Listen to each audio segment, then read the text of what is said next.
To quickly reduce a uniform amount of edges on an object, we can use the Select Next Active tool. When in edit mode, this is found under Select, Select More or Less, Select Next Active. I'll be using the hotkey Shift, Control, Numpad+. So I've got a 32-sided cylinder here, and I want to quickly reduce it down to 16.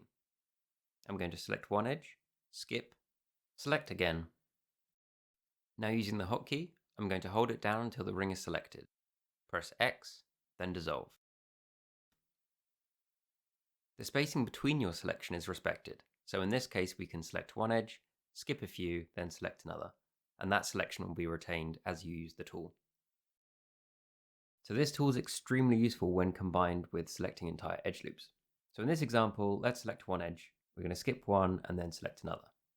Hold down Shift Control Numpad+ until the entire ring is selected, and then go to Select, Select Loops, Edge Loops. With these now selected, we can press X and dissolve. That's all for now. Hope this has been useful and have a good day.